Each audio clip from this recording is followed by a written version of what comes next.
All right, so this is DJ Catsanova here doing another overseas over the phone interview. This time I had the pleasure of speaking to Fern. How's it going, sir? I'm good. How are you, man? I'm well. And where are you Good. calling from? I'm calling from my apartment in London, in rainy England right now. Nice. So, how many people make up the band Fern? I kind of produce the music on my own, and then I have two very close friends who play in the band with me. It's a very sort of small little group of people. So, what's your real name? My real name is Fernando, so I'm half Spanish, but please don't ask me to like speak any Spanish because I don't know any. Um, Fern was just like a kind of an easy option. A lot of people know me as that name, so I kind of just went with it. Oh, so that's where it stems from. Mm, Got it. What yeah, made you go with against the capitalization of the F? Because I know it's just all lowercase instead of capital F. that's funny you picked up on that. I actually don't know the answer to that question. Maybe I made a mistake when I entered it onto Spotify or something, but there wasn't a conscious choice when I was thinking about the name. Maybe I like the way it looks better than if it had a capital letter. Yeah, no, I think it goes. And now, I mean, it's already on Hmm. Spotify, so you got to kind of stick with it now. Yeah, we can't change that now. So they're And stuck with it. and what part of the UK are you originally from? I was born in Tottenham, which is like North London, and then I've moved around a lot. I lived in Brighton when I was studying, and now I've just recently moved back to London Nice. in the middle of the pandemic, which is kind of weird, but How far is fun. Brighton from London? From Brighton to London is probably like an hour on the train. Obviously, the UK is minuscule compared to the States. Oh, that's not too bad at all. So before you decided on Fern, were there any other names you had in the pot? So I've been playing with the idea of maybe changing the name, so like changing the phone name now, but I still haven't come to like a solid. I feel like when I know the name, when I like think it up, I will definitely just stick with it. But nothing has like come to my mind. So All right. if you had any suggestions, then let me know. Well, the one suggestion I'll give you is to make sure that you capitalize it this time. And Yeah, maybe. Yeah, what instruments do you play? I mainly play guitar. That's what I started playing when I was like 11, and then I started playing piano shortly after that. And then, kind of as I got into producing, I was like, damn, I need to be able to play these instruments because I want to make like full songs. So then I started to pick up bass and drums as well. Nice. Yeah, I've been trying to learn violin, but it sucks so bad. Like I can't play it. Oh, you play what? At least four instruments more than I do because I can't play any. So you got that. Oh man, it's just practice. I know I practice Yeah. drums, but it's like Jesus. I need Hmm. to like actually like be playing it a lot, a lot, a lot. But no, drums are fun. I love playing drums, but I don't have I have really angry neighbors, so I can't Yeah, that would be do a that. bad one. So when you were growing up, did your parents put you in like give you lessons or like how did you come to start playing instruments? So when I started secondary school, which is like 11, which is I don't know what that is in America. Is that high school? No, it's like middle school. Middle school, yeah. So I had a few lessons on guitar because I had Guitar Hero before that. And I was like, this is so cool. I want to learn. I want to learn the real thing. So I had some guitar lessons, but the teacher kind of he wasn't teaching the music that I wanted to learn, so I stopped that, and then pretty much taught myself just using YouTube videos and like books and things like that. So do you write, sing, and produce all of your music, or you have like outside input as well? It's just myself essentially. I have a collaborator who I've worked with musically for a long time, but I'll just show him ideas and he'll be like, "Yeah, that's great," or "No, that's really fucking bad. Like, what are you doing?" But apart from that, it's just me in my bedroom, essentially. Yeah, Oh, so essentially, would you classify your music as bedroom pop? I guess it could be. Yeah, Because but I don't know. There's so many different like styles and artists that fall under that bracket. I guess so. It's a very broad term. But yeah, no, people have said that before. I think I recently a song got put in the bedroom pop playlist, so that kind of confirms it for you. Oh, okay, yeah, that's true. I um, was gonna say, is um, who are your greatest influence? Like, does your parents have any influence on the type of music that you make or listen to? my parents would listen to a lot of 60s psychedelic music, a lot of like garage rock and stuff like bands like the 13th Floor, Elevators, Frank Zappa, all of these like weird guys and girls that were making very sort of experimental music at the time. Um, so I guess I don't know if you can hear the sort of psychedelic influence in my stuff, but that would be a big influence for me. And then like in terms of my listening at the moment or for the past few years, I'd say I listen to a lot of Ariel Pink, if you know I love him. Ariel Pink. Yeah, man, he's great. I think his sort of his way of writing interesting pop music is really cool.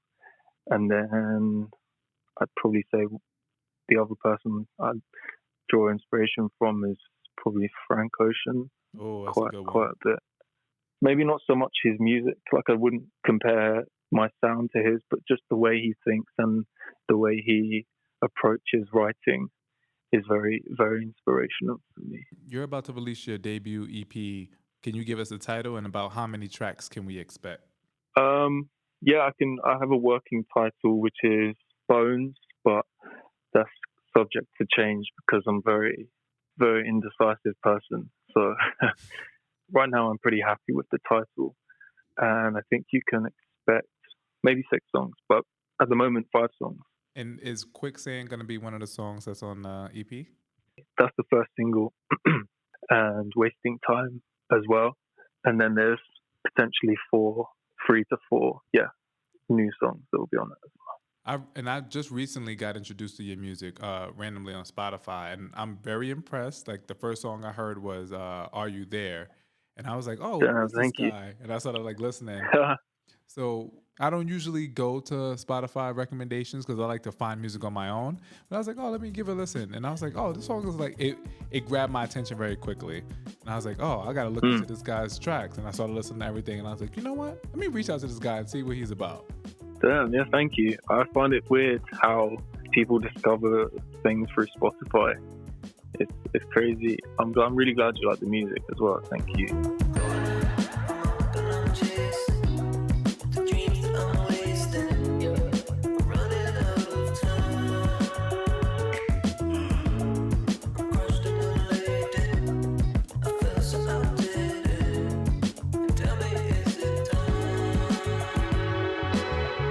What do you hope to accomplish as Fern? Like, what is something you foresee in your future?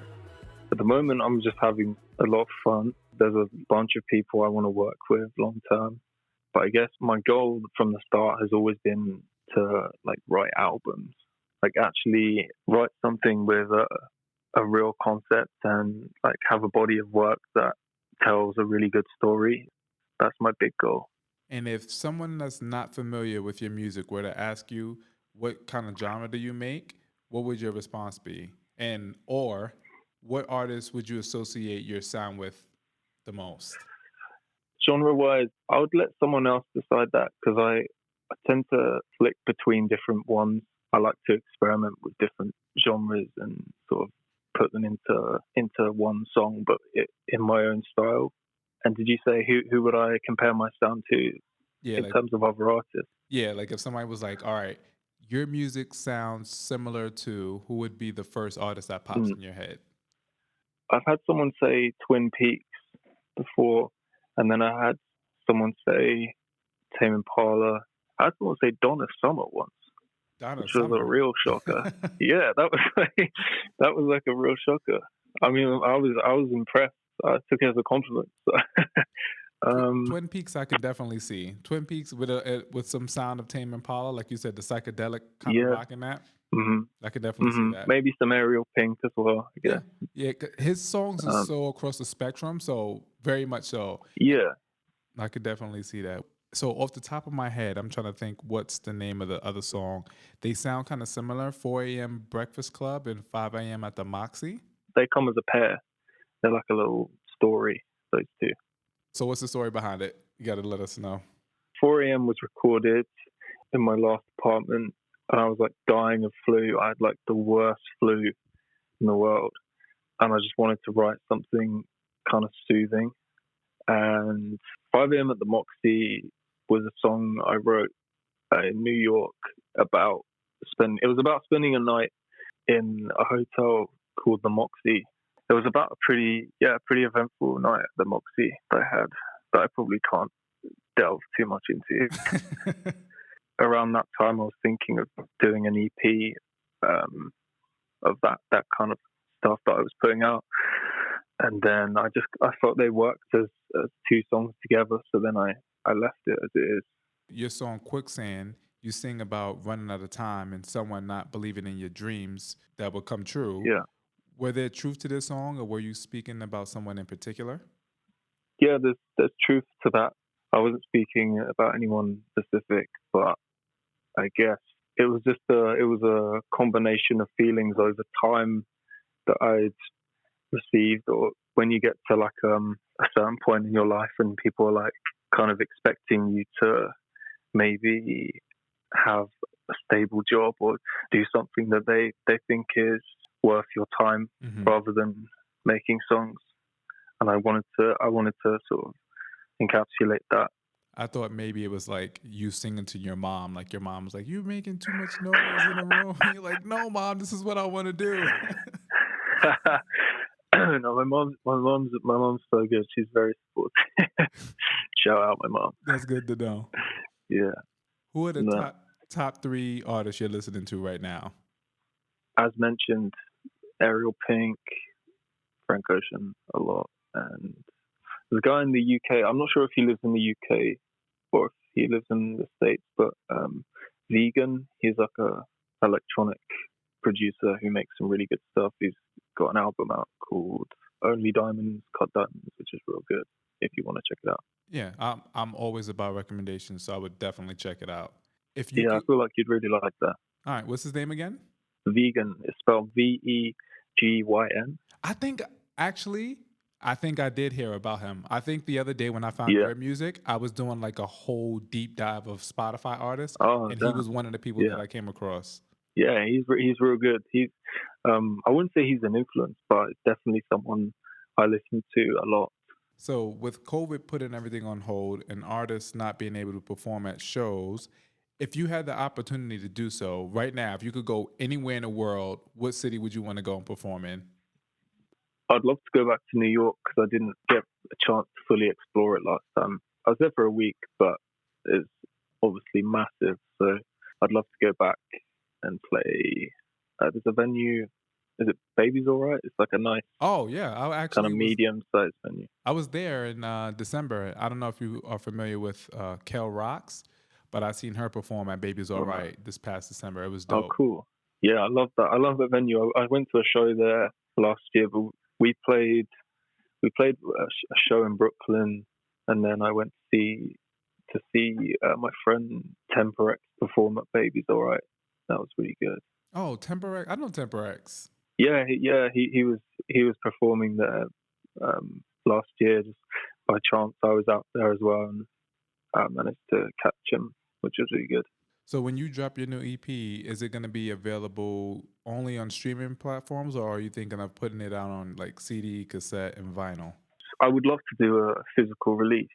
I think, I'm still sort of playing with the idea of doing a tape and a vinyl. I'm not sure if I know people still buy CDs, but I think the idea of a vinyl would be really nice. I've always wanted to like own a vinyl that I've made. Yeah, that would be dope. I'm a huge vinyl collector, so if you make a vinyl, I promise you're gonna buy it. I'm gonna buy it, and the next time I'm in London, I will make sure to reach out to you to come get a picture from you and get you to sign it and put it up on my wall of fame. I will gladly do that. I'll make one copy and I'll sell it to you. Oh, I will definitely buy it from you. That would be the dopest thing ever, because then I could just like frame it and then be like, this is the only copy of this one ever of made. One. Yeah, that would be like collector's item. It would. And then even if you change your name, I'm like, this was Fern before he had the capital F. Oh, that's like the rarest Pokemon ever. Yep, exactly. Yeah. All right, man. Well, I appreciate it. It was nice to meet you. Hopefully, when I'm in London, I can actually meet up with you and then chit chat with you. For sure. All right, man. Take it easy. Yeah, take care. All right. Bye.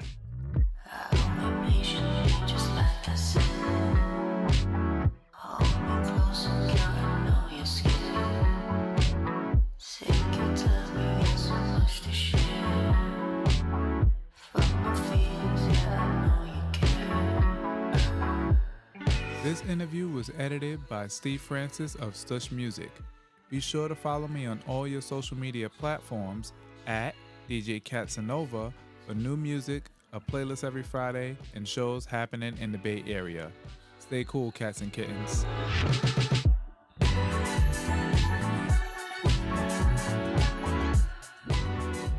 This podcast is a proud member of the BFF.FM podcast network. Learn more at podcast.bff.fm. BFF.FM, best frequencies forever.